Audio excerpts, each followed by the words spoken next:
It was a rainy Thursday afternoon in Denver, Colorado when my life took an unexpected turn. My name is Emily Carter, and until that day, I thought I understood my neighbors and friends completely. But sometimes, a single moment can shatter illusions and reveal truths you never imagined. The weapon in this story isn't what you might be thinking. It wasn't dangerous in the usual sense. It was a wooden fencing sword, the kind used by high school students for practice. But the way it entered my life, and the way one young man insisted on pushing it deeper into our friendship and trust, changed me forever. I was a school counselor, working at a local high school in Denver. My job was simple: listen, guide, and support students who were struggling. That day, a student named Jason Miller walked into my office. Jason was 16, tall for his age, with a restless energy that made him both fascinating and concerning. He carried a fencing practice sword with him, tapping it nervously against the floor. "Emily," he said, without waiting for permission to sit down, "I need to talk." I nodded, setting aside my paperwork. Jason wasn't the type to open up easily, so when he did, I knew it was serious. He explained that his father, a former soldier, had been pushing him into intense fencing practice. Jason didn't hate the sport, but he hated the pressure. His father kept telling him that life was a battlefield and that if he didn't master the sword, he'd never survive in the real world. Jason's words spilled out faster and faster, until he suddenly raised the practice sword and pressed it against the wooden desk in front of me. "I told him to stop," Jason whispered, his voice trembling. But he kept pushing the weapon deeper. He kept saying, "You're not strong enough, Jason. Push harder. Fight harder." I didn't want to fight anymore. I just wanted to breathe.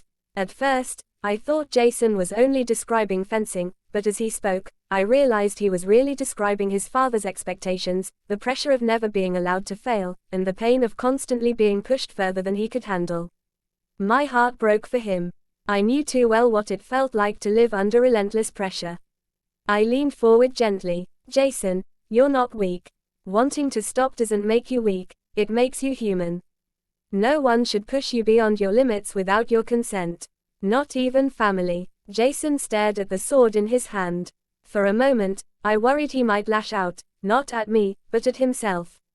I spoke softly, guiding him back into calmness, reminding him that he wasn't trapped, that his worth wasn't tied to a wooden blade or his father's expectations.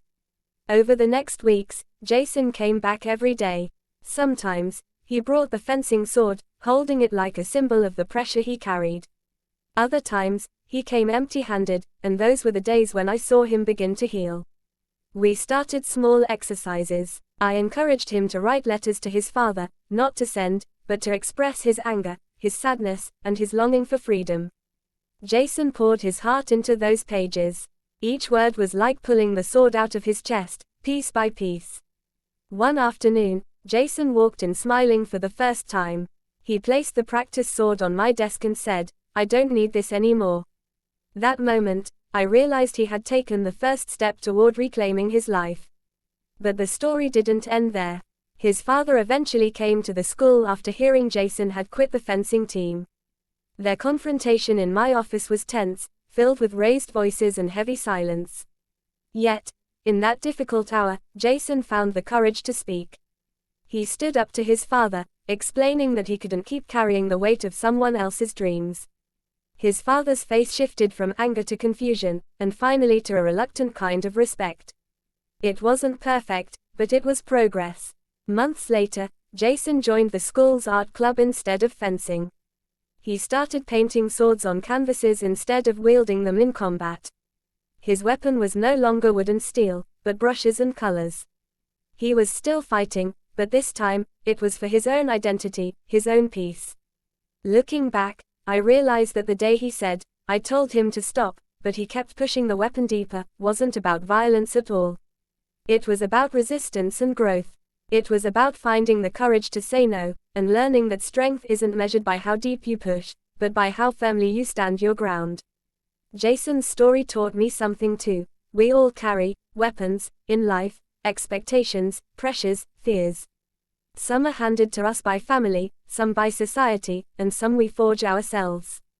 But in the end, We choose whether to let them control us or to set them down and walk a new path. For Jason, the path forward was painted in bright colors. For me, it was the reminder that even when people feel trapped, there's always a way to pull free.